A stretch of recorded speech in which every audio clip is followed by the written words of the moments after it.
Okay, as soon as we're Thanks for jumping online, in, I will. Cecilia. No problem.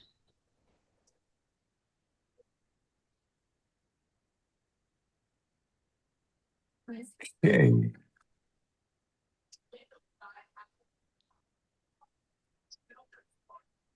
Otherwise, I won't be able to boot anybody or like I won't have any. Not that I'm manifesting anything like a, Yeah. I Yeah. don't want that. But we need you to have the power Y- right We now. Yeah, haven't had that, knock on wood, in a while. So exactly. And I'm let not us man, pray. but I need to have the power in case, just Yes, in the case. power. Yeah, so we're talking jazz about Zoom bombers. We've had those every now and then that, yeah, That's always fun. yeah. Yeah. All right, I've made Cecilia and Dr. Chris co-host. All righty. And Are we ready? yes, we are. I'm going to push the button then. Yep. Please let them know to turn off the Okay. video if they don't want to be seen. Will Yeah, do. do the normal drill, yeah. Will do. Hello, everybody. Welcome, welcome, welcome. Good evening and good evening. I'm so glad that you've all made it. If you would My full name, please, Ori Pinnock. can you mute? Thank you. And it shows here that you've set up a verbal password. Can you provide it, please? Oh Hey, dear. Bill, are you able to mute everybody? Bill, can you? Yeah. I've just muted everybody, and will co-host please unmute yourselves? Thank Okay. you. All right. Hi, y'all. All right. So we are going to be on we are live streaming on YouTube tonight. So if you do not want your video on, if you don't want your face on the video, I would ask you to turn that off now. But otherwise, we would love to see your faces. We're so happy that you're here. So hi, Fred and Sandra and Trisha and Joan and Linda and Seta and Adrian and Patty and Sarah. Hi, everybody. I'm probably not going to get to everybody because there's a lot of you here, but I thought I'd say hi, Miss Carolyn. Hi, Chris. Hi, Miss Ori. Hi, everybody. Hi, Alfeo. Hi, Carrie. Hi, Matthew. Hey, everybody. I'm so glad y'all are here. I'm glad that you're able to be here tonight because we have such a powerful story for y'all tonight, and I just can't wait. I cannot wait for you to hear what this young woman has to say. And of course, we can't wait for we can't wait to hear what you all have to say. And so if you would please put your name and your indivisible, where you're coming from in the chat, that would be fantastic. Yeah. And if you don't mind, maybe a sentence. Tell us how you're doing tonight.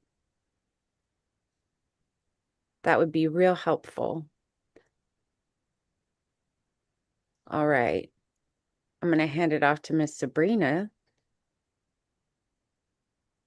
Thank you, Cecilia. Hey, everybody. So excited that you all are here. We have a very exciting program tonight. And by we, I mean Dr. Chris Weldy and I. And I'm going to let her give you some background, and then I'll give you an update, and then we'll get to hear the lovely Jasmine and her story. All right, next slide. Hello, everybody. So we're going to really quickly go through a little bit of background about this project. So we started in May of 2025, where we were hearing someone in our coffee and conversation group share a very impactful story about how she was worried about what was coming ahead because she was the recipient of she got most of her meals through Meals on Wheels, and at that time, that program was being cut by the Trump regime. That money since was reinstated, but the other thing was she was had some sort of disability, so relied on Medicaid for her health care, was concerned about cuts there, and then also mentioned that she was in HUD housing and had heard that the regime was intending to cut HUD housing, and it was just so, like I said, touching because and sad because she said, you know, I'm likely going to be homeless. I don't have any extended family, so if I lose my housing, I will become homeless. So out of that conversation, we decided that it would be probably very impactful to gather stories of real people that were impacted by some of the policies of the Trump administration and amplify those stories. Because one of the things that we know about stories is that they connect with people in a very personal way. I know that just recently, like here in Texas, I think you probably all know the story about little Liam Ramos, who was held just outside of San Antonio in a family detention center. So if you think about the face of Liam with the little bunny ears and his Spider-Man backpack, and how just seeing that image and hearing about how he was kidnapped, how it touches people, right, in a way that moves them beyond just hearing about immigration policy, right? So like I said, recently I have participated in a number of opportunities where we're talking to city council and some of our representatives, and I will say that the most powerful messages are the ones that are accompanied by real stories of real people. So that's our reason for being here. So, like I said, we kind of had our very first kickoff meeting in June. We've been working to get volunteers that have some of the skill sets that we need, from writers to video content creators to now we're moving into podcasting. Because the intent is that we're going, and social media people that have social media accounts that can amplify, whether it's video clips or Substack articles or letters to the editor. So that's kind of the vision. Um, we we uh, we recently added a project manager. Sabrina Drollinger is our project manager, and she's really going to take this program to the next level. And then just to get through the rest of the agenda, so we'll have a guest speaker. Her name is Jazz, later, and then give you some opportunities to share stories. This is a planning organizing meeting, so we need volunteers still. So we're gonna kind of hit you up on that again, and hopefully we have more takers as we get ready to move this project to the next level. So next slide, Sabrina. So the next slide kind of lays out the different way the project's organized, from people who actually, like me, go out and find stories. That's how we ended up with Jasmine being here tonight. Is one of my friends referred me to Jasmine and said that this young lady has a very powerful story, and I think you will find that to be true. But we also know people that can help with that, getting that written story together, the video content. You see the podcast there, and then the amplifiers, the people that get the word out. So I know Alfeo is on this call tonight. He has a very robust social media presence, and so as we get the posts and the videos and things like that out, we're going to need the amplification team to kind of push that out. And then obviously we need some people that can handle just the follow-up with so as we have people signed up to do to say, hey, I have a story to share, there's some reaching out that we have to contact them, follow up, and get them on the schedule so we can get their story. People who have tech skills, organizational skills. So that kind of rounds out what we're looking for. Okay, next slide. So this is kind of where we stand in terms of team leads. And I think what I'm going to do right now is turn it over to Sabrina, who is our project manager for sharing our stories. And she can kind of give us an update on where she is in terms of gathering team leads and then building out the teams, and also some changes that we've made just recently in the process. So Sabrina, on to you. Thank you, Dr. Weldy. So first of all, I want to go over our SOS teams. We are having a little bit of transition. People have life issues that come up or whatever. So we have been adjusting a little bit on our leadership to whoever, could fill that space. and has the knowledge, skills, and abilities to do it well. So currently we have for recruiting and storytelling coordination, we have Patrice Gallagher, who unfortunately is working really hard in an initiative that is literally happening tomorrow. So she couldn't be with us today. But of course, Dr. Chris Weldy is also helping with that team. The writers are Constance Cameron. If you raise your hand, Constance, maybe you'll go to the top and everybody can say hi. I don't know if that worked or not now.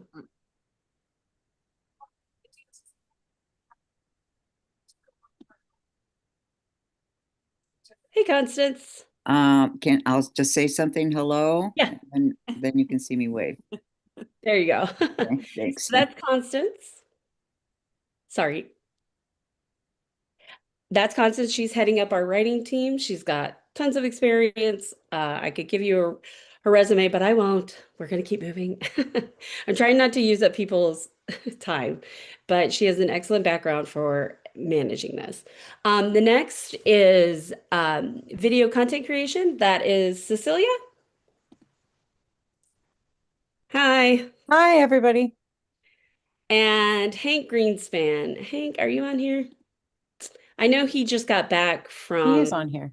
traveling. Oh, yep, there he is. Okay, there he is. There we go. Say hi, Hank. Hello. Hi. Thank you. So this is Hi, Hank. Hank. Yeah. These two people also have incredible backgrounds. They're going to be so great, useful in this space. And you guys, whoever volunteers to work with them, you got great people to work with. And then finally, we have amplification, which is Beth Mara, who couldn't be here because she's busy having fun in Florida on a vacation. So she's not here tonight, and I, of course, will be backing her up. Okay. And so I want to talk a little bit about our project update. So we had in place an excellent process for capturing 60 to 90-second video clips. That was the original goal. We were going to capture people's story, put it on TikTok, put it on Instagram, put it on YouTube Shorts, right? We were going to get it out there on social media. And then Jasmine decided to ruin all of our plans. No, just kidding. But we did have this wonderful conversation with this. I keep calling her a young woman because she's like more than 10 years younger than me. So anybody more than 10 years is young. But we interviewed her last week, and oh, you guys, I'm so glad that you're going to get to hear her story tonight. It is inspirational, aspirational, all the shenationals. It's an amazing story, and I'm so glad that you're going to get to hear it tonight. But we realized, and by me I mean Chris and I, we were the ones that handled that interview and our first, and we were like, oh, almost immediately. I mean, halfway through, I was already like, well, this is a podcast. This cannot possibly be. I don't know how I could possibly tell this woman's story in 69, 90 seconds, let alone in multiple 60 to 90 seconds. So that's when I realized, okay, we've got these full, amazing stories and we need it to be out there. So we are switching to full podcast, but we are still going to grab the clips. We're still going to take the social media clips. They'll just come directly from the podcast. And then we'll put it on different social media, like I mentioned, TikTok, Instagram, all that, and promote the podcast, right? So we'll have these little amazing clips that just make them want to hear more from Jazz. And so that's our plan going forward. And it is requiring a little bit of reorganization because the process is a little bit different and a little bit longer. But like I said, it's going to be better. I mean, and I think you all will understand. So I'm not going to harp on the issue. I think you'll understand by the time we're done tonight. There are some shifts in leadership, and not really like people are going to be a leader or not a leader, but really more like we're figuring out still kind of who owns which part of it. But we're having a team lead meeting soon. So we are still, cranking things out. We're still moving forward. We're just having to do a little bit of adjustment. So I wanted to give you guys a really high level view of the process to capture somebody's story. So the first part is really the recruiting piece. And we have a QR code /link that goes to a Google form that asks basic information like contact information, a little bit about your story, when do you prefer to be contacted, that kind of thing. And then we have the less organized, but much fuller way of finding these people. And that's the Chris method, as I like to refer to it. Chris talks to everyone and she is good at it. And so sometimes people hand off one story to you, or 5 to 6 to 7 or 8. And that's right. Chris has handed me off so many stories in like, I don't know, 2 weeks. And I'm like, girl, do you ever stop talking? She knows so many people's wonderful stories. So I'm so excited that she's an amazing recruiter. But that's the other way that I get it, is like maybe you meet somebody, you don't have the QR code or link on you. So you're like, just, give me your number, give me your name and number, and I'll let the people know who are recording these stories and they'll get in contact with you. So that's what happened with Jasmine, for example, that Chris had gotten this story and she handed it off to me. And so this didn't happen with Jazz because we're still kind of fixing it, but it's like figuring out how to do this process correctly. We're tweaking it. Let me put it that way. We're tweaking it. And so she didn't fill out the form, but in the future, we're going to have everybody complete the form, even if it's a handoff from like Chris.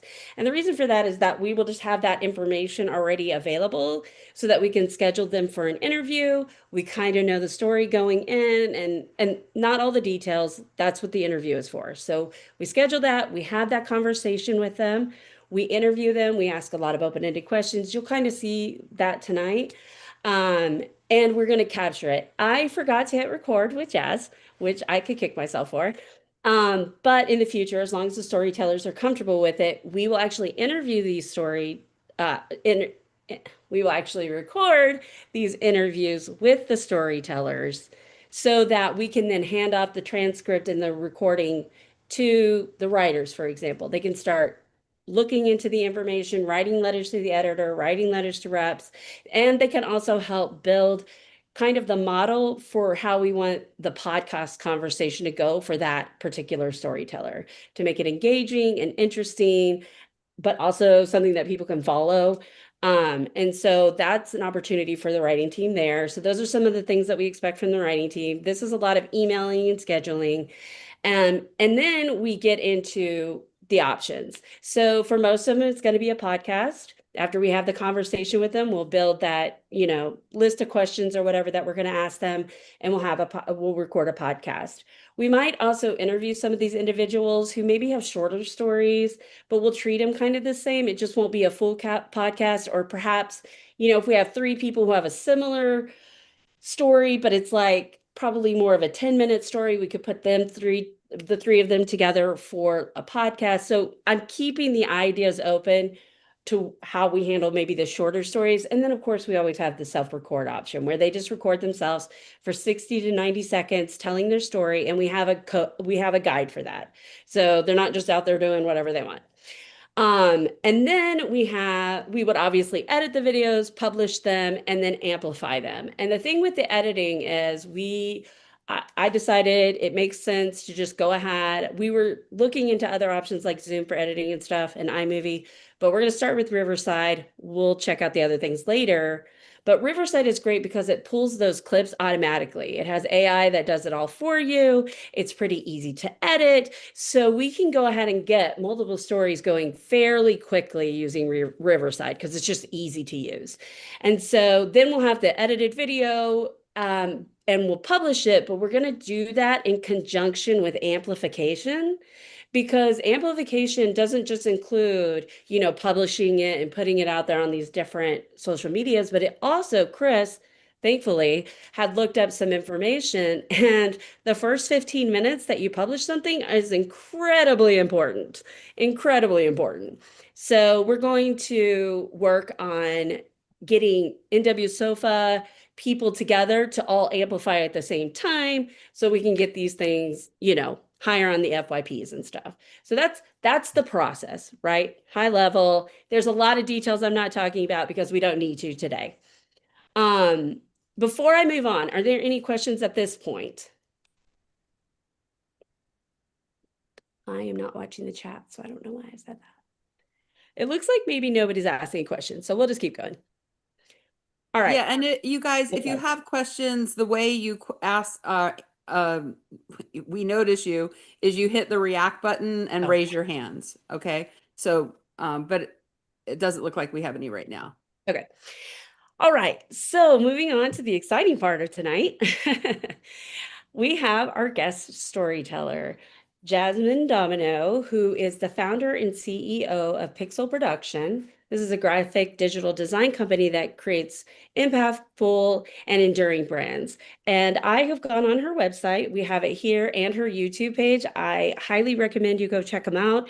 She has an amazing style and taste, and it's beautiful. And I mean, just being on the site was lovely. You have very good taste, Jasmine.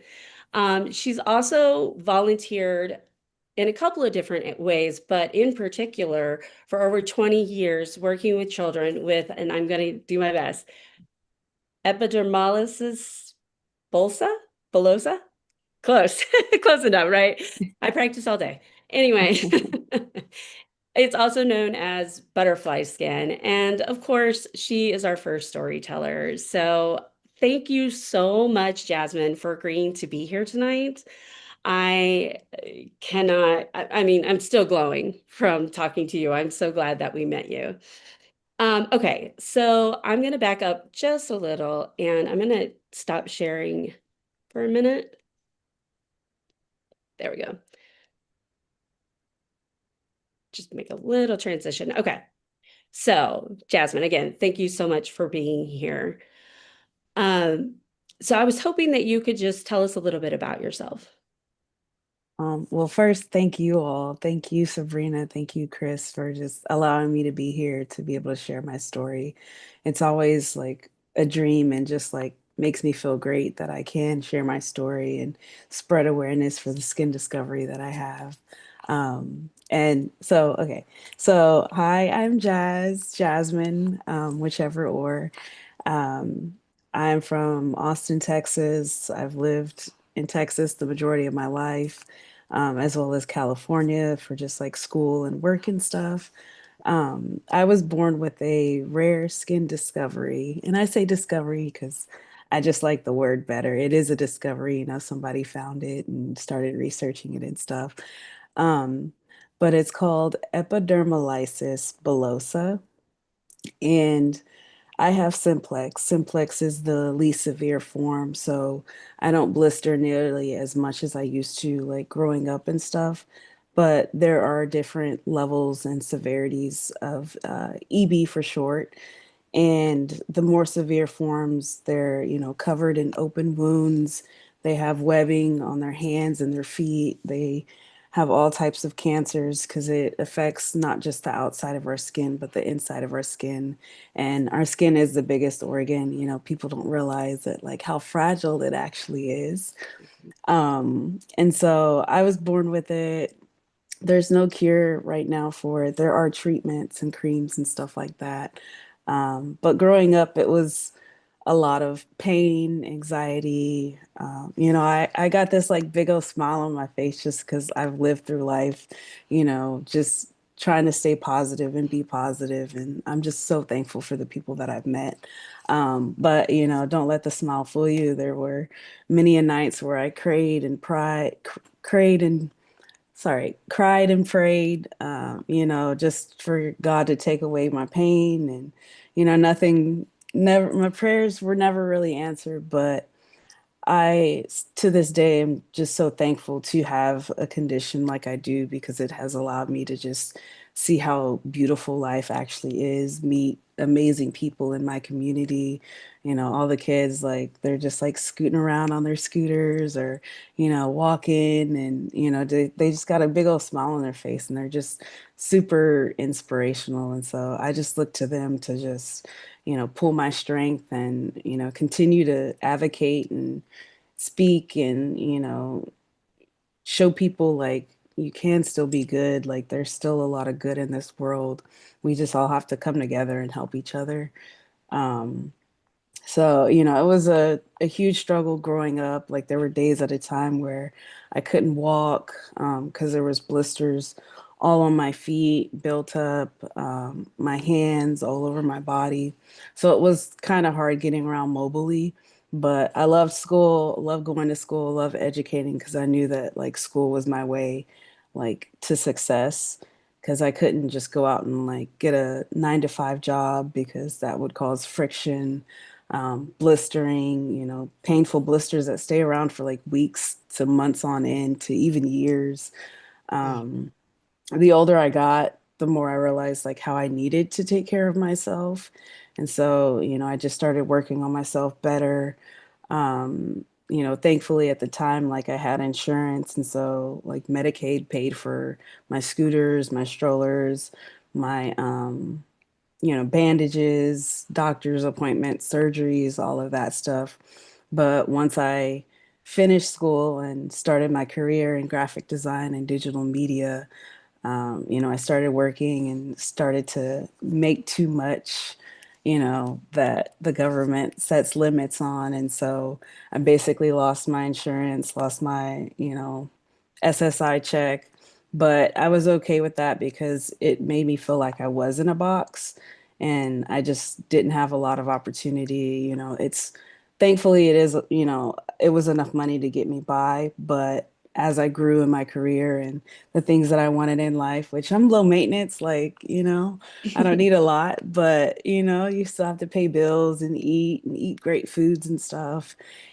And, that brings me into like the older that I did get, I started to learn about nutrients and, eating better. And I grew up not eating vegetables, fruits, like it was chicken, bread, and cheese. That was like my meal, and that's what it consisted of. But I met a group of friends and they just like really showed me like vegan and eating raw and juicing and stuff. Like I've gone back, I still eat meat and stuff, but I'm more mindful about what I put in my body. And I've just seen like a huge improvement in my skin, everything from like my body washes to my lotions to my oils. I'm just learning a lot more about that. And I've just really seen my skin just like take off and it's really been great and awesome. When I was younger, like EB is so rare that, it's not on a lot of the lists of, things that get approved and stuff like that. And so I was born in the late 80s and my mom and dad were denied like 3 different times by Social Security and Medicaid because, they just didn't know about EB. They didn't know the extremes of it and this, that, and the other. And so my mom, she appealed like 3 different times and finally, she was able to go in front of the judge. She took me into the judge's chamber with her. I was like a like I was like 2 years old, but I could still fit in a baby carrier. And so she put me on top of the judge's desk and like took me out and started dressing me down to my diaper, just so the judge could see like my skin and like the medical needs that I would need. And my mom said that like the judge was kind of sitting up and like she just kind of sat back in disbelief, signed the papers right there. And, from there I was like able to get the assistance and the help. But being an adult now, it's still a struggle. I struggle with paying rent every month. I can't have a 9 to 5. I used to work, um, and my shifts were like 4 days, 10-hour shifts, and I'd come home, pop my blisters, and get back out there and do it again. They would call me on my days off because somebody else called in sick or, hungover or whatever. And I would show up because I needed the money and I wanted the overtime. I've been discriminated before in the workplace where I went in on my scooter asking for the job and it was like no problem for the managers, but there was somebody there that just, I don't know, she just didn't like me. And so she'd always try to push me down to the last register. And that was a lot of walking back and forth for me. There were days and nights where I'd get home from work, and this was during COVID. And, to this day, I still wear my mask out because it can affect me, my asthma, my health, all of that stuff. Like, I'm already small as it is. I can't lose any more weight when I'm sick. And so, I would have to come home and I would have to shower. And like, there were nights where I'd have to like shower on my knees or like I'd be crying in the shower because I was in so much pain from like all the new blisters and stuff. But, again, I still had to do it. Like, I I'm grateful for the things that I have in my life when I do look back and see all the things that I've come through. You know, I put myself through school. My first degree was like paid by the government because I did FAFSA, I did grants and all that. And then I was able to go to LA and, you know, continue my education. And from then, I just, ever since I came into this world, I just been working hard and I love it. Like, I'm never going to give up. There's a lot of times where I do want to give up, but being able to like do things like this and speak and like be an inspiration, especially to my community, like the kids, you know, there were back in the day, it was like a lot of them didn't live past their, you know, teens, barely in their 20s, but we're seeing a lot of that changing with all of the, you know, medical studies and ointments and topicals and treatments and stuff coming out. And so, you know, I've always known it was possible for my community to be successful, like regardless of the pain and the struggles that we do go through. But, you know, I know when like kids with EB, like when they hear my story or when they see me, they're going to be like, oh, I want to be like Jazz when I grow up, you know, like have my own company, you know, maintaining things and just continuing to work hard to just like spread the awareness. Like, that's all I want is the more people that know about it, you know, the more people that know about it and can help it change and do better and, you know, have things like universal health care and not have to move to another country so we can get like the proper nutrients in the foods and the things that, you know, we do put into our body. Like, I feel the strongest I've ever felt in my life. And I'm like, I'm ready to get out there into the world and just, you know, impact it. I love that. Sorry. No, I love it. I love that your just love of life and that you're not going to let something about you that you don't have any control, that you don't have a lot of control over define Yeah. you. So I actually love that. Thank you. When you were a child, I know you talked about your mother having to go before the judge for SSI, which of course would include Medicaid. I know you mentioned some other stories previously, um, but what are some other things like as a kid, what was it like for you to kind of experience this in relation to other children and having to, you know, live within the world that they were living in, but not having, you know, the world cater to you like it does cater to them? Yeah. I mean, to this day, you know, it's still a learning process and a learning curve, you know, whether I'm traveling at the airport or, you know, going to a concert and there isn't necessarily the best like ADA accommodations. Like that in itself just makes me like realize like how blessed I am to where, you know, like there's some days where I'm like, I really do need help or I have to use my scooter, but then there are a lot of days where like I can just get up and I can walk and I can, you know, do things around the house. And so that's just taught me to like not take a lot of things for granted in life. Mhm. But like growing up, you know, I would just kind of like sit back and sit on the sidelines and, you know, watch my older siblings do basketball and track and cross country or cheerleading. And like I'm like 5'9", but like my arms are super long. So like I know I would have killed it in basketball and track. And, you know, it sucks to think about those things and grieve those things. But it kind of just like started to balance and equal out, you know, especially when I found out about there's this camp, it's called Camp Wonder. And oh my gosh, I love that place. That's a place that I've been volunteering for over like 20 years at. And I started as a camper, then became a counselor, and now I'm on their media team. And it is like truly impacted my life. Like that was the first place where I felt comfortable wearing shorts and, you know, because I never wore dresses or if they were like long past my legs or my knees. Like I just wasn't comfortable in that kind of stuff. But like camp, it allowed me to like break out of my skin and find my like true self and true calling. And you know, every year I go there wanting to inspire the kids, but every year I leave and they're just every last one of them is just so cool. And it's just like awesome that they can just come to a place where there's doctors and nurses that are safe for them and they're going to get, you know, the medicine that they need. But also, it's just a camp. Like we got horseback riding, fishing, kayaking, canoeing. like all the things, and then we just got like a dope medical team that just takes care of us all week. And it truly is like a family. Like I love that place, and just to see it grow and, continue. Like we just celebrated our 25th year last year, and it was just amazing to see like the long-term volunteers, everybody that volunteers here. You guys matter. You guys matter as much as the stories do, because you're out there helping share those stories and keep those stories alive. So I thank each of you guys for being here tonight. That's really nice. Thank you.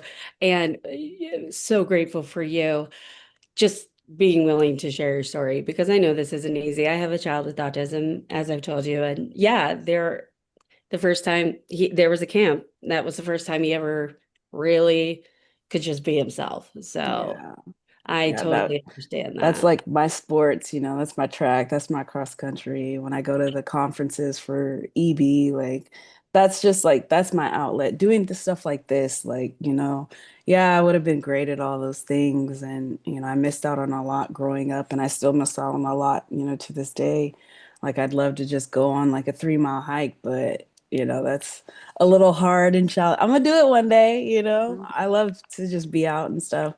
But again, just counting my blessings and just like being grateful, and, not always comparing myself to other people, because that's not good too. Everybody's pain matters. It doesn't matter how big or small the cut is, but also like being able to reflect on other people's lives and like seeing that they are still continuing through, and, not giving up. Like you can definitely pull strength from that. Like pull strength from me, y'all. Like don't give up. You guys matter. We all matter. We all, are coming together. This world is a beautiful place, and we just got to keep shining light on it. I completely agree. I actually heard like somebody was saying earlier that, you know, Trump is bringing the worst out in us, but a part of me was like, well, he's also bringing some of the best out of us too. Like Oh yeah. people are showing up for their neighbors and, are Yeah. volunteering to do these things. So I agree. I think there are two ways to look at it for sure. Yeah. Um, so what are you like hoping for in your future? I know you have a business, you talked about travel. So what are you kind of like hoping for in the future? For the most part, like right now I've got clients and I do work for them, but I got a lot of passion projects, I like to call them. Just things that, I'm a graphic designer. I've been doing it for 15 plus years for everybody else, branding their companies and all this. And so, I want that for my company. I want to be able to like turn and switch gears. I'll soon be releasing like an actual, I haven't told anybody, but I have a t-shirt merch line that I'm going to be releasing. It's a digital copy of like a painting I did like 10 years ago. Oh, great. And so it's just a little saying, just something that people can just like really look at. I won't, I'll keep it like a hush hush surprise so you guys can follow Okay. me, subscribe and all of that stuff. But I'll be posting that soon. And then I just want to like be more involved, speak more, bring more awareness to things, whether it's, the EB community, whatever's going on in the world. Like we all have powerful voices. And so I just want to start using my voice. I love to travel. I'm building up my YouTube channel. So on there, I plan to just do a lot of like wound care and, talk about like skincare and products that I've used that I've seen help. I love to cook. And so I'll have some cooking stuff in there, quick meals or, meals that'll last a few days.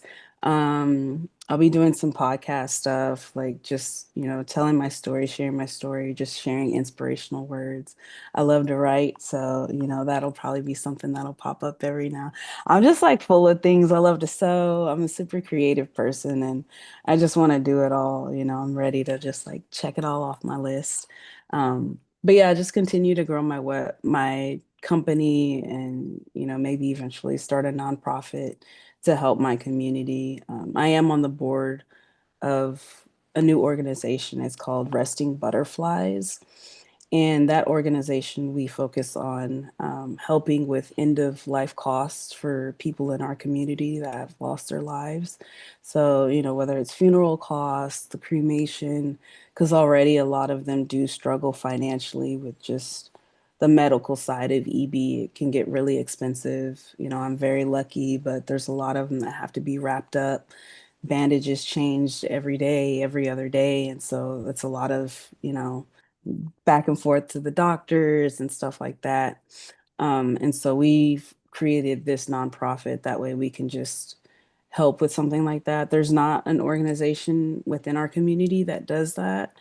Um, and so we just want to be able to be there for the families, like when they do lose somebody, because I've known so many people that have passed away from it. All of my friends, I worry about my friends that are still around that are older. Some are on dialysis. A lot of them go through cancers where they, slowly get their hand amputated back. One of my friends, she passed away last year on Earth Day, and she had gone through like 3 different times cancer, lost her legs amputated, but she was thriving and living life. Like, oh my gosh, she had a job, she was helping the homeless. Like, she was so selfless. Like, she was younger than me, but I was like, Sade, I want to be like you when I grow up. So always shout out to her. I love her so much. She got married, so I was able to go out there and see that, before the end of her life. But she was, oh man, if y'all could have met her and her story, like she's still around on social media. So Sade Cousineau, like Okay. she's an amazing person. Like she had the TikTok, the Instagram. We did a few like podcasts together. We go live on Instagram and just like talk about this stuff, struggles, things that we want to change in the EB community, and how we can just change and impact the world. So she was awesome. I love Is that. awesome. So, I know that you have traveled some before and you had shared a story about that. Um, do you feel comfortable sharing that story? Yeah. Is it the Indonesian one? Yeah. Or yeah. Oh yeah. Here, let me take a sip of water. Okay. Yeah, I'm gonna take a sip too. Although you're doing all Stay the best. hydrated. So this was for a best friend's 30th birthday. We went out to Bali, Indonesia for like 2 weeks. And it was like 5 girls total, but like me and her went out first, and then like her other friend came out. And then our other two friends like met up. And so we were just like hopping all over the Airbnb places and just like all the different cities of Indonesia. Gorgeous place. Like that was the first international place that I've traveled outside of cruises, but it was like my first passport stamp. And so I was just like excited to go and just be there. And the people are beautiful. The place is beautiful. And so when our friend got there, we were gonna take a boat to an island for a few days just to like hang out over there. And so we were like sitting on the beach, and I'm just like, talking to them. And then I'm like looking around, and I noticed that they don't have like any docks or like anything that like you walk on and then get on the boat. And I'm like, okay, that's cool. And so I've got a mobile wheelchair, it's a 3 wheel, and we started taking it apart. And so in my head, I'm like, okay, I'll take the battery. It's like the most important part. But like one little wave come by when I'm walking in the water to get on the boat, like there goes my battery, like, and I won't be able to get around for like the next week and a half. And so I was just like contemplating and worried. And all of a sudden, like the boat's there, the people start to get off, and then the employees start to get off and come over to like grab people's suitcases and stuff. And I'm like, okay, cool. Da, da, da, da. So a guy, like, he just straight up walked up to us, went down, bent down, picked up my scooter, put it on his shoulders, and just like it was a piece of luggage, and got on the boat. And I was like, after I saw that, I was like, there's no stopping me. Like, I'm traveling the world, like, regardless of my limitations, I don't have limitations. There's always going to be somebody there that's going to like see you and want to help you. And we got to the island and he did the same thing. He just like picked it up like it was nothing. And I was like, you should see me putting it in my back of my trunk. I'm like struggling. But he did it was like it was nothing. And I didn't even like fully break it down. And I was just like, man, like it was really nice to like be treated like that too, and like seen like that, like, okay, this is obviously something that she probably needs. They might not see it all the time, but like, that's my feet. That's how I get around. Like that's how I can, have longer trips or like get through things, over the next few days is like when I use my scooter because it's saving my feet and the friction. But it was an amazing. I have it on video. I'll make a video one day and post it on my YouTube. But I was like, the first time he did it, I was just in so disbelief. But then when I got off the boat, I was like, I have to get this on camera. And so I got it on camera and I was just like, I couldn't believe it. I was like, yeah, nothing will stop me. That's great. I hope you get to travel as much as your heart possibly wants Thank to. you. Um, so I know that people may not be picking up on this, but you don't have insurance currently, correct? No, I don't. When I started working, like because my check was linked to my health insurance, like they cut both of them, and I just never reapplied for it. I've had like off and on insurance throughout the years, but like the last one I had, it was like the marketplace. And when I was doing my taxes, apparently like you got to pay some money back. And I was just like, when I go to these doctors and like I had to go to the emergency room because I was like, my face was like so swollen one night. I was just having an allergic reaction. And like when I didn't have insurance, I never saw a bill. And when I had insurance, like it was like almost a $3,000 emergency room bill. And so I was just like, what's the point? And so I canceled my insurance. The supplies that I have are from my friend's mom, Sade. She sent them to me. So that'll last me a little while because my skin has gotten better. But I get my gauze, my alcohol swabs off of Amazon. I'll go to Hobby Lobby and get X-Acto knife blades so I can pop my blisters. Like I've just kind of managed it myself throughout the years. I've got asthma and thankfully that's kind of under control.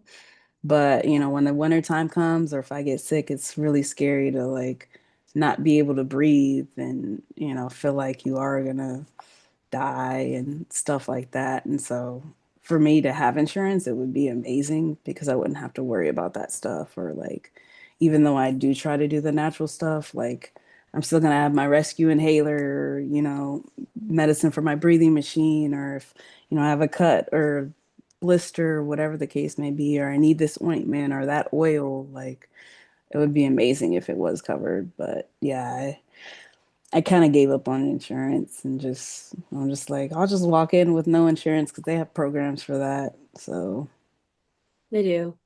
I'm sorry that you have to do that, though. It's not okay. yeah. And I just want to clarify for everybody who might not have caught it. The supplies that she got that she's talking about is because her friend passed away, so the mother donated them to her. I just want to make sure people are clear how important health insurance really is Hmm. for someone like you or others who are like you who have this rare thing, you Yeah. know, I mean, that, I've, yeah. I have friends that, they're always having to hassle, go back and forth with the insurance company. One friend, she has to go to the wound care center and like basically undress and they measure her wounds to determine like how much supplies she's gonna need. And EB is so random, like the slightest touch, the slightest bump can cause the skin to, tear, come off. And that wound can take months to years to heal because it's just constantly breaking down. Like our DNA, our chromosomes are not the same. Like it's not as strong. It's like we're missing the adhesive to that holds the skin together. And so when friction comes in contact, fluid gets in between. Again, it causes the raw open wounds. A lot of them have to get dilations. I've known babies with trachea tubes to help them breathe, feeding tubes to help them eat.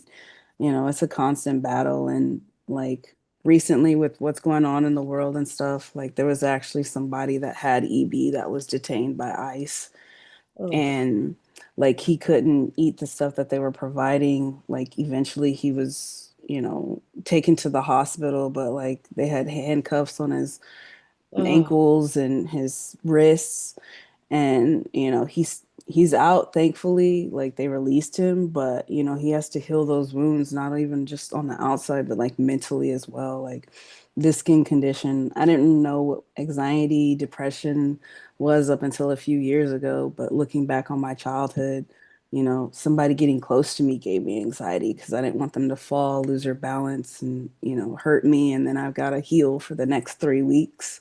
So it's a very, very fragile condition. It affects the outside and the inside, and that goes deep into the inside, to our mental, to our soul, like, and so there's a lot of things that are missing that are needed. mhm. Um, and not just for the EB community, for all the communities. Like I know if we're going through this, everybody else is going through it too. So it's not just about us. No, but it is an absolute shame that our country, that's as wealthy as it is, can't even find the money to take care of people who clearly are going to struggle. Like, I don't know many people who wouldn't struggle in your Yeah, situation. I think most people would, um, because most of us aren't independently wealthy and yeah, we have to work and we have to get help. And when the help isn't there, it's really unacceptable. And I agree, universal health care is important for everybody, yeah, but especially for the most vulnerable people who fall between the cracks. Because I love that you don't let this hold you back, that you push forward, and that I mean, you are the thing that every Republican, I think, wants from people to just push themselves.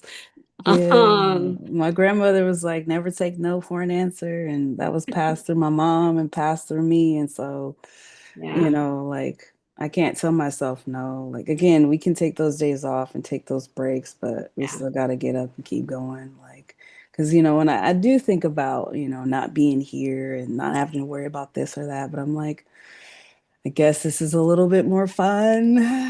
I'll stay along for the ride a little bit longer, see what else can happen. And every time I do, that's when like things happen, and, the universe comes through, God, whoever you believe in, whatever you believe in. I love and light. And so I just try to like put that out for myself, and also like speaking it into existence as well.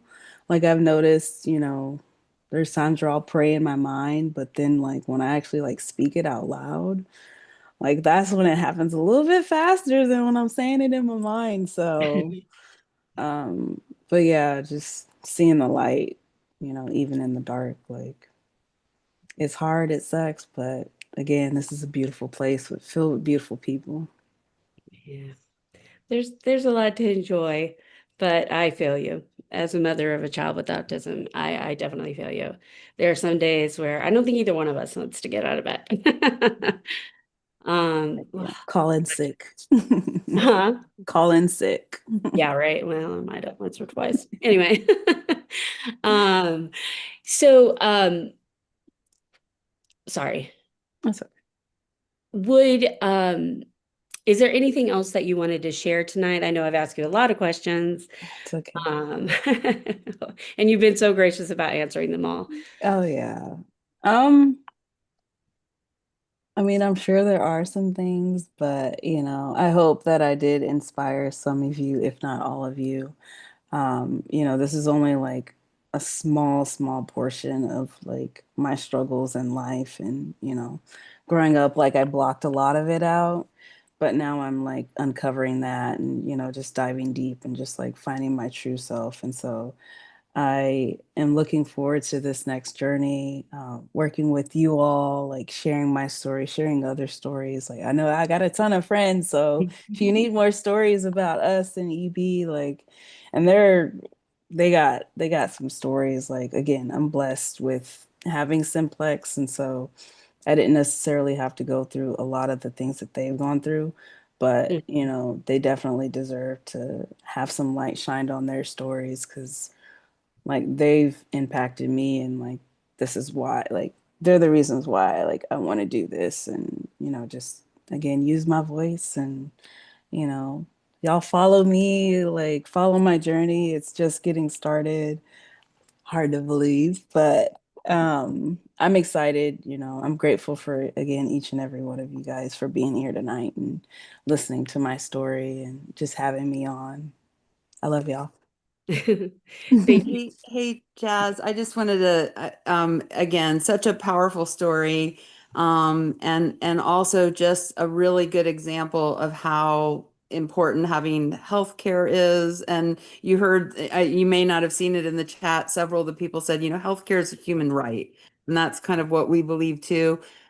Just to put it in perspective for the folks on the call. So, it was Anim that I actually, ended up referring me to Jazz, who is a friend of mine, Julie, and here's an interesting number. So as I'm hearing the story of Neem's son, his bandages cost $60,000 a month, okay, for him to have the bandages, not to mention the hours that he spends having somebody wrap him and going in and whatnot. So can you even imagine what it's like in terms of, you know, like somebody not having health care, you know? So it's just, and it's just, it's devastating that we don't do better than this for people who are already struggling. But Jazz, your mindset, your positivity is inspiring.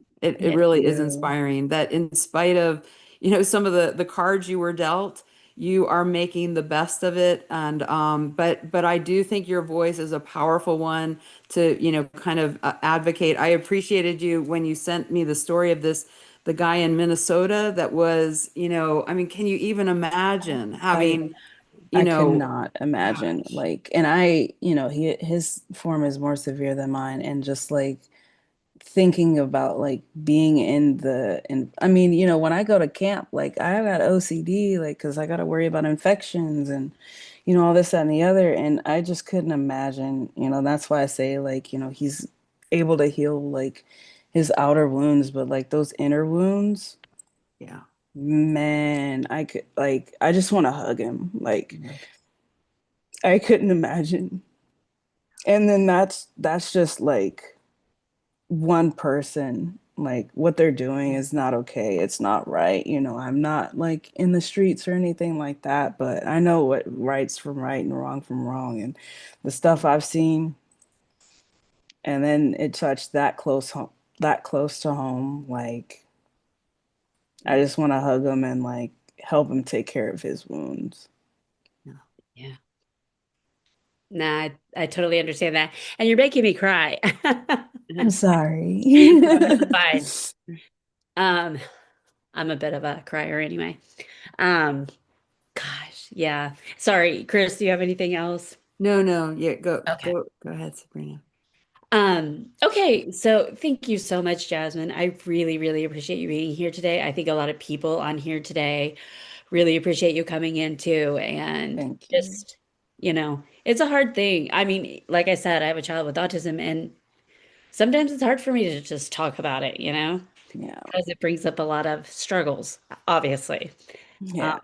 So thank you so much for doing this. I know this was We probably do not the have easiest thing in the world. Huh? we do have a question in the Oh, chat. okay.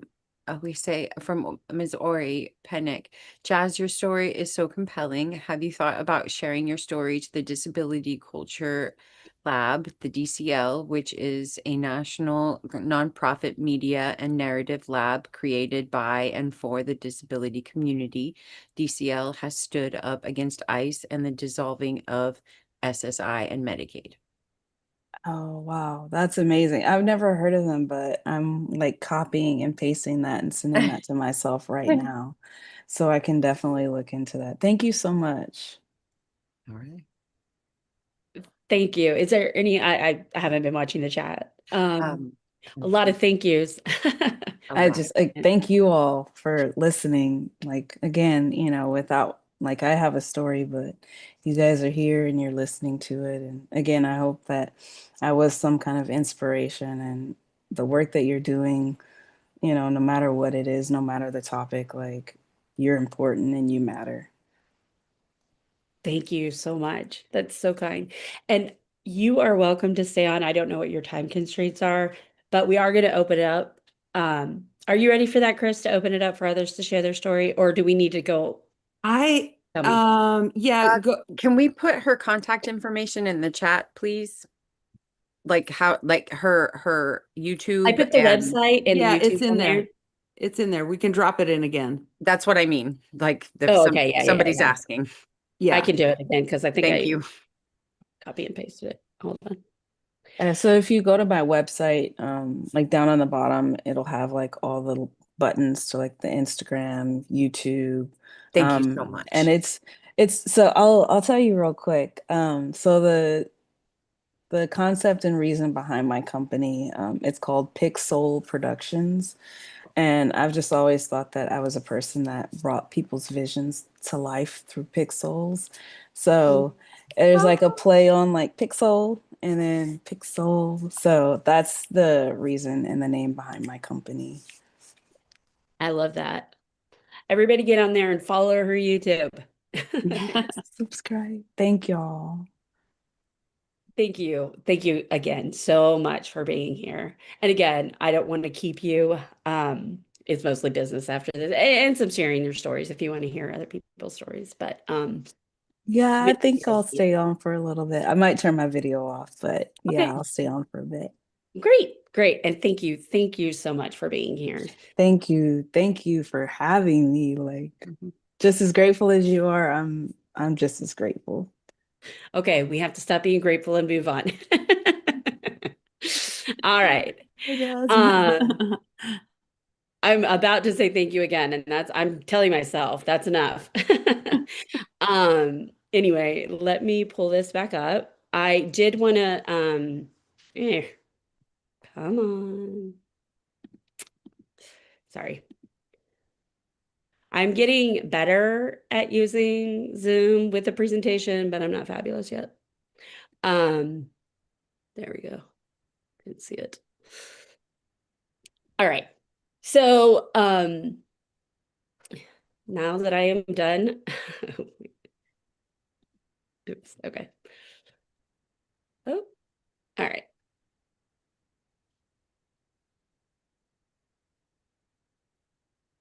Okay. So, real quickly before we move on, I do want to, and I'll put these in the, or we'll get them in the chat.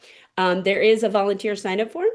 It is a Google form. You'll just click the link and put a little bit of information in, kind of give me an idea of where you're interested in working. For anybody who's excited to get these started, I will say this, we are moving now. So like, I don't know if I mentioned this earlier, but I have the names that Chris has given me. And like I said, I think I did say this, that we're going to go ahead and start interviewing them and that will lead to their podcast. So we are moving now. And we should have podcast. I would assume we would have podcasts within the next couple weeks, depending on schedules. Then the second piece, and we have a QR code as well, is to share your story. So if you or someone you know or somebody that you meet along the way is interested in sharing their story, like I said, you can send it to me in multiple different ways, including you can get them to, if you have the link or the QR code, have them fill that out and I will contact them. Or if you just have their name and number, hand it off to me. I'll take it. I'll figure it out. We'll get it going. So, and I don't know, did somebody put those in the chat or do I need to do it? Oh, no, Chris, you're on top of everything. Love it.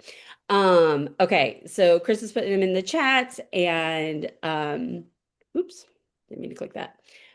So if you're interested in volunteering or you're interested in sharing a story or you wanted to recruit for stories, which everybody should be looking for stories. In fact, I don't even think Constance realizes it, but I was listening to her talk today about somebody she had been speaking with, and I was like, Constance, that's a story. That is a story that would be great for sharing her story. So you might be surprised where you find them, just casually talking to people. And like, I don't know, if you really need to know, maybe Chris can do like a recruiting party. She is really good at this. Okay, so next I am going to stop sharing and just ask if there's anybody who would like to share their own personal story.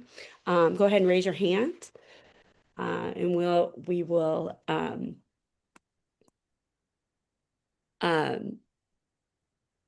call on you if you're interested in sharing your story. Oh, Constance, did I get it? There we go. Well, first of all, Sabrina, I am planning to, I have asked the person I was talking about earlier today to share her story. So that's going to happen at some point.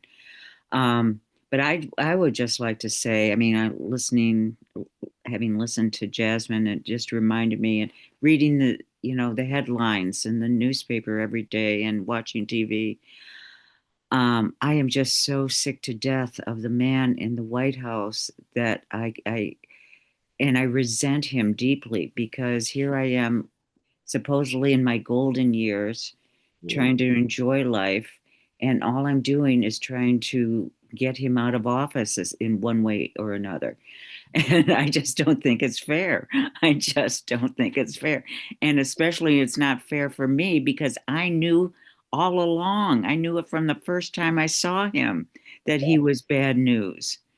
From the first time he made fun of the reporter, the New York Times reporter, who had a neurological issue, and he mocked him.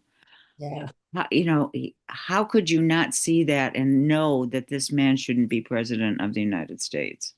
Mhm. And I just resent all the people I've, been trying to drag along all these years and make them see. But that doesn't work all the time, does it? Yeah, that's my story. I just resent having to spend my golden years hearing his voice is traumatic. He sounds like a psychopath, and I'm living in his basement. I know. And it's just creepy. Every day is creepy and terrifying. So that's my story. No, and I hear you. I also am very frustrated at the extra efforts and stuff I need to put in after I have done so much with my son. I'm like, Mm-hmm, oh, mm-hmm, mm-hmm. and being stressed all the time. Yeah. That's a lot of people are talking about being overwhelmed and Mm-hmm. all frustrated and all of those things. Oh, so I hear you. And I do get not wanting to do this in your golden years. The term "he makes me sick" doesn't even begin to describe just how sick and tired I am of him, and sick in my stomach every time I see him. So, yeah. Absolutely. I completely agree with you, Mhm. 1,000%. And I will be so glad when he's gone. Me too. Ugh. And we're here to help that happen. Yep. Yep. We're working on it, right? Mhm. Okay. Thank you, Constance. All right, Mike. Ooh, did that work? I don't know if it clicked it hard enough. There we go. Okay, I just want to just sort of a take on what was just said. When I was a child, I was abused by my parents, my dad. Mm. I was only about 8 years old. But my anger towards him lasted my whole life until I came to the conclusion that it was doing me no good. And I had to forgive myself, Mm. in a sense, from how I was feeling towards him. Yeah. And one of the big turning points for me in being able to do that was when he died. He was only about 55 of cancer. And I was in the hospital, and he grabbed hold of my hand, and he pulled it to his chest. And he said to me, I am really sorry, Mike, for what I did to you. Will you forgive me? Well, it took me a while, but I had to forgive myself before I could forgive him. And the shame of it haunted me and influenced me throughout my life in my reactions to other people. I was very mistrustful. It was very deep, the pain of being abused by a parent. Could never trust him after what he did. But then when he did die and he mentioned those words to me, I kind of came to work on forgiving him and forgiving myself for hating him. And then I thought nobody in the world knew what he did. So it was a secret to live with shame. And last year, my sister, she passed away. And I went to a memorial service. I'm from the UK, and I went to a memorial, and her daughter turned to me and she just mentioned, because my sister never shared it with me, she said, my sister had told her that she saved my life when my dad was abusing me. She stepped in between him and me and stopped him from going any further. See, he'd beat me up and he'd throw me across the room. I was only about 8 years old. And he didn't like the fact that I was playing with my sisters. He didn't think that was appropriate for a boy to do that. And he so the secret was out and I didn't know.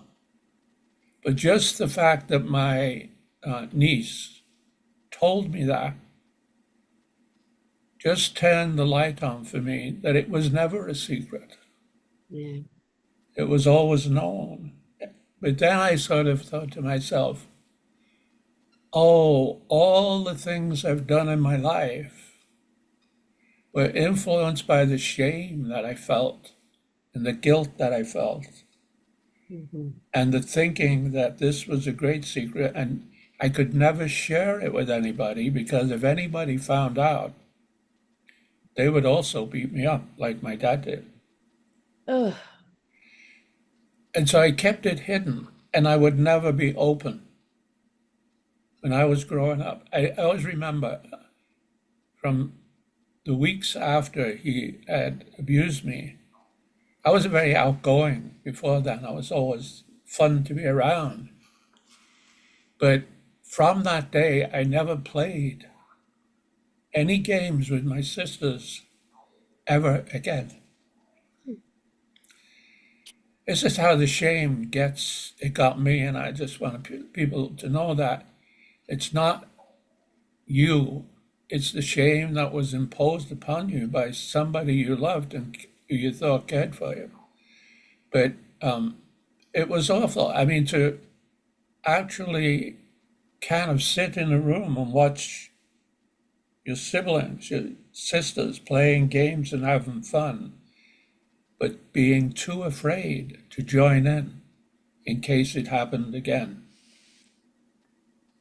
That went on for a long time. And then always thinking that I was somehow, in the back of my mind, less than I was, haunted me. And so I would deliberately fail at some things. Deliberately fail. I a pretty good football player, but I never made the first team. Because if I thought I made the first team, people would know what my dad did. So I downplayed myself. And it was awful. But knowing that my sister she had never shared with me that she saved me. I knew she did. I knew somehow that she played a part in it. But,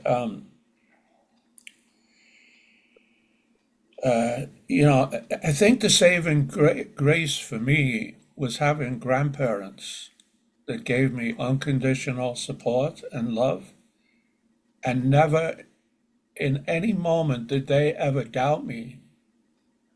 And they reached out to me and helped me. Oh, And so, but I always had a bit of the other point about that is like I always had a bit of animosity towards my mother because she didn't defend me. yeah. But I always knew from the love and the unconditional love of my grandparents that, I was treated unfairly and unjustly by my father. So, but the shame is very, very difficult to overcome Yeah. because you never want to share that shame with other people Yeah. in case they will also judge you like the parent judged you. And it was like, I always knew I did nothing wrong, but I still carried the guilt and the shame that maybe I did. Why would a parent do that? Yeah. That was the haunting question. So it was a struggle, really hard. I even to the point where I deliberately failed myself in school. Yeah. And it was also later that I actually went on to a college and a university because I knew I was capable of it. And I did that after my dad died, and I earned a degree. I was better than the shame was telling me that I wasn't. It I'm was a glad. struggle. It's a real struggle to overcome it. Oh, I can only imagine. And I know what you mean by the shame. That definitely, I've had things too. And you're right. Sometimes the hardest person on you is yourself, and you gotta find a way to process and move on. And that can be very hard, and some people don't. So I'm glad that you did, and I'm glad that you had your grandparents Yeah, and somebody who loved and showed you the love that you should have. Sorry. yeah. I was going to mention, I had to do a lot of therapy, Yeah. and I was also doing some hypnosis to try to see. What had happened Mhm. is I had blacked out the memory of that abuse from my father, the physical abuse from him. And it was, I blocked it out. Mhm. That's why I couldn't remember my sister being there and getting in between us. Yeah. But when I was in the counseling and in therapy and I was meditating, there was a session where it all came to my mind and I could see clearly the memory. It was almost like I didn't lose consciousness at the time, but I saw my sister standing there Mm. and stepping in between me and my dad to stop him doing what he was doing. I saw it. Yeah. So that was like after 30 years later. I could not remember the details. And in that one moment, I'd worked so hard on it, trying to figure out, well, what had happened? What was going on? Why did I not like him? Why did I hate him? What were the details? And then I realized like how much of an impact that it had also had on my sister because throughout her life, she was very protective towards me. Yeah. And I often wondered why. And then being able to see that come to light in a therapy session was really good for me to see that, to know that I could see why she was protective of me and why she never spoke openly to me about it. She didn't want to hurt me, I think. But she had shared it, that experience, her experience, with her daughter. Her daughter knew that really got me, that her daughter actually knew that. I was just flabbergasted when she told me those. She just said to me, um, my mother told me she saved your life. And it just was so therapeutic to hear that. I just, it lifted a tremendous cloud. And I thought, I'm normal. I'm okay. Oh, of I course. didn't have to keep that secret. Yeah. The secret and the shame started to lift from me. Yeah.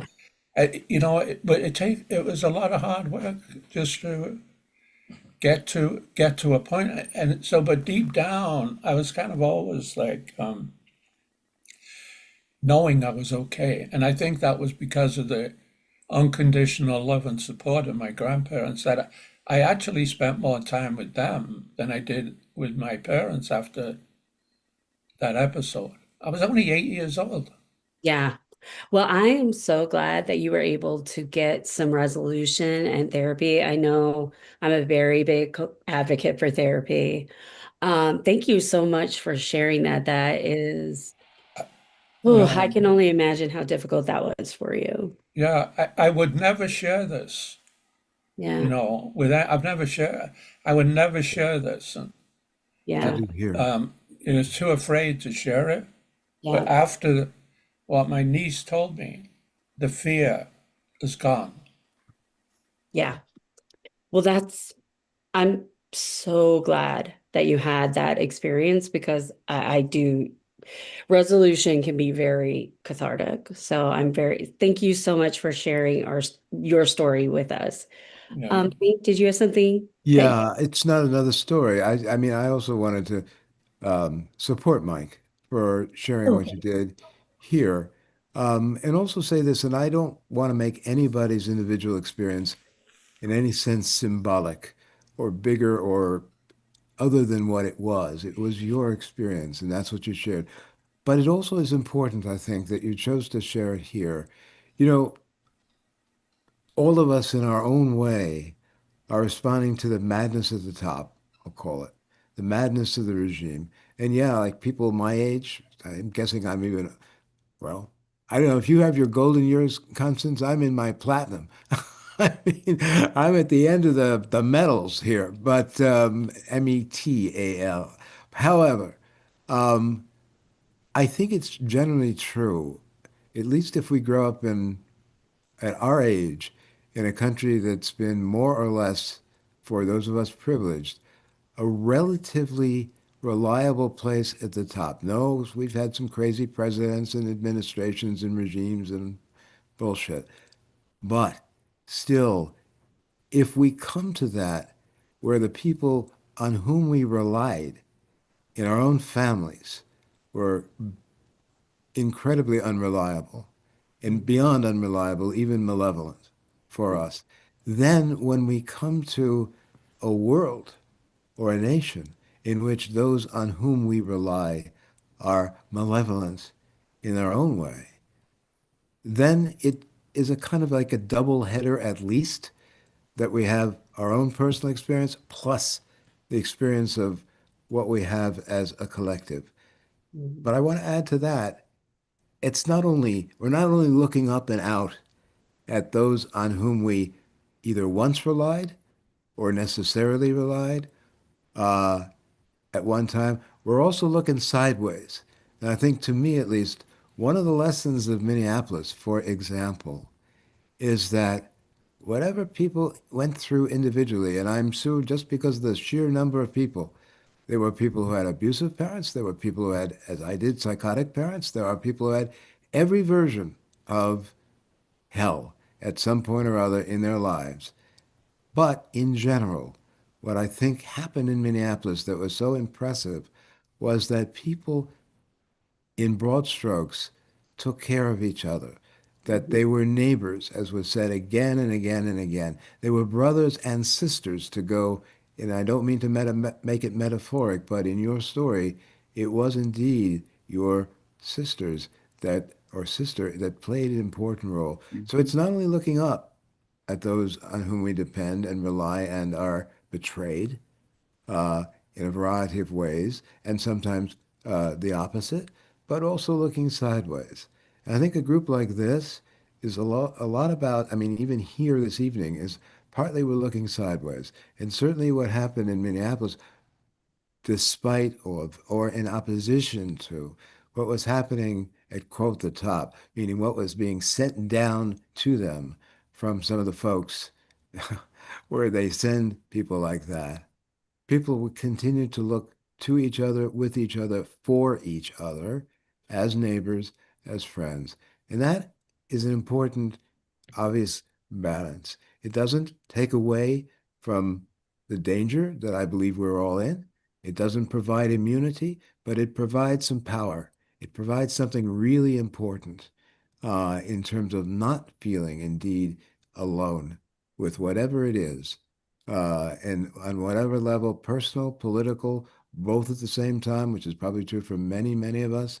Uh, that sense of being brothers, sisters, neighbors is again not the doesn't take it all away in itself, but it's another force. And as again, I think we've seen in Minneapolis, it could be a very powerful force.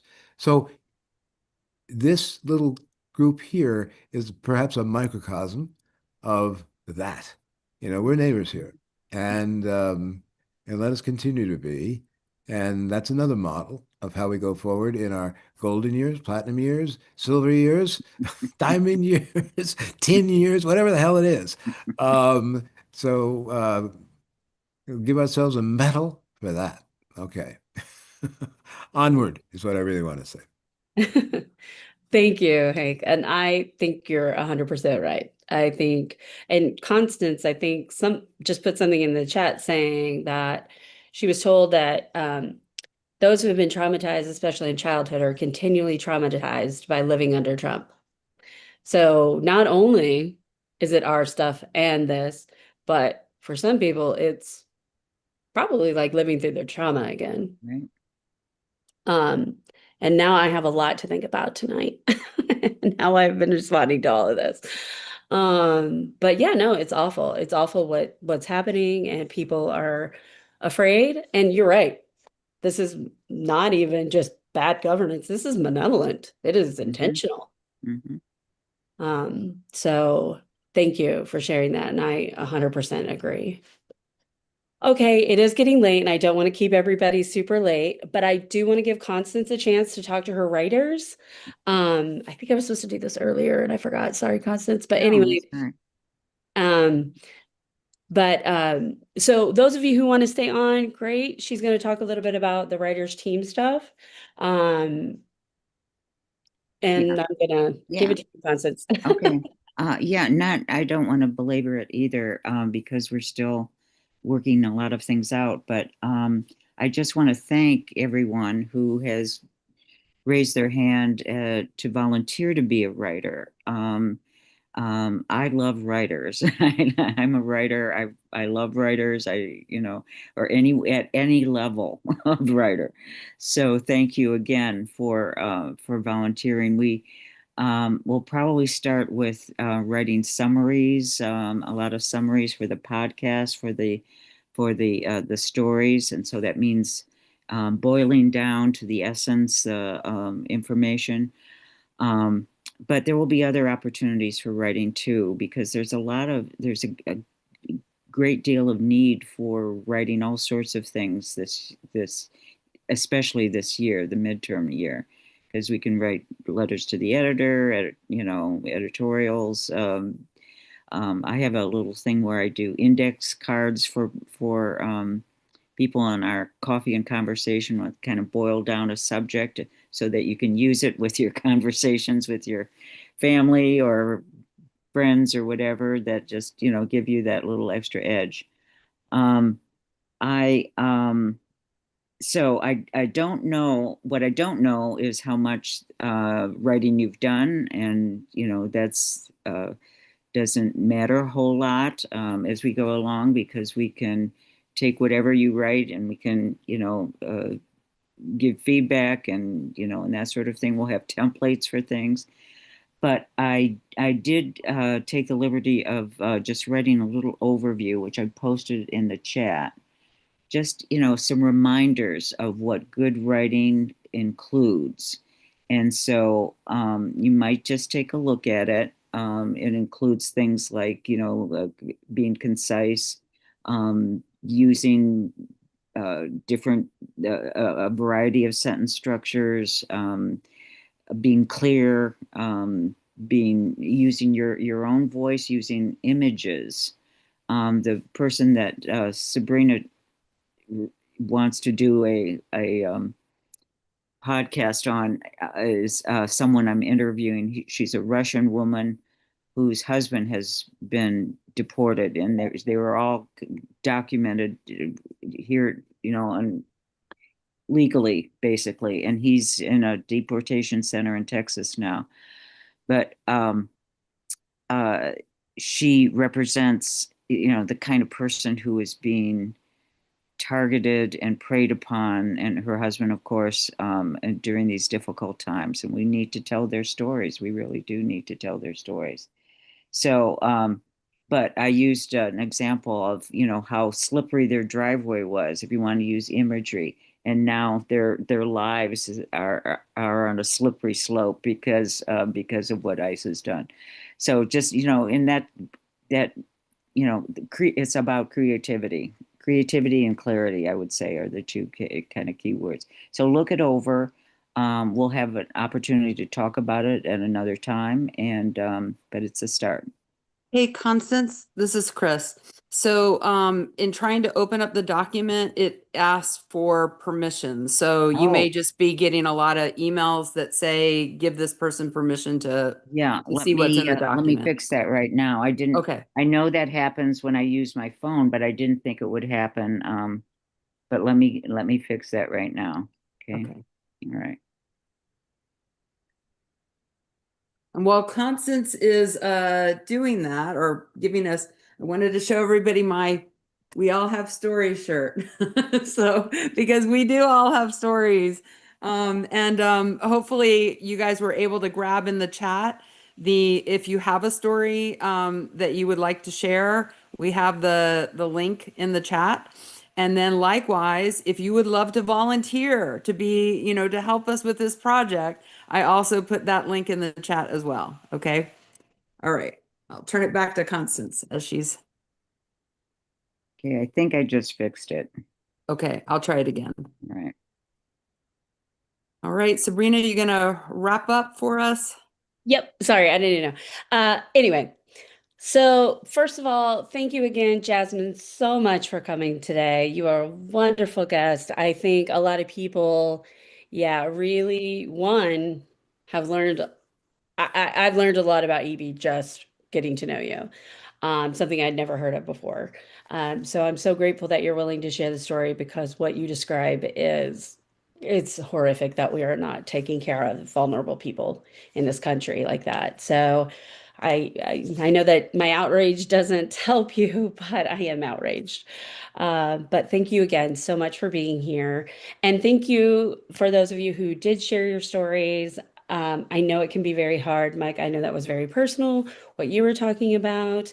And Constance, just talking about the golden age. I appreciate you guys talking about these things, because I think it helps build that community, like we were talking about. And like I said before, we have done some, like, horrible things are happening right now, but then also it is bringing out the best in some of us. So, all right. Thank you all so much for being here tonight. I can't wait till our next meeting next month. And if we do not have a podcast, I will be shocked. So multiple podcasts is what I'm hoping for, but I won't oversell it. We'll have at least one by next At time. least one. Yeah, right. Okay, thanks everybody. Appreciate everyone being here. If you need to watch this later, it is on our YouTube channel, the Northwest Suburbs Organizing for Action YouTube. But thanks, and until next month. Bye. Bye. Thank you. Sabrina, you are the Sabrina, host. yeah, So you there are, need to or turn you or off. Cecilia need to do something. No, So, Sabrina, you need to turn off the Live you need to stream. go down to the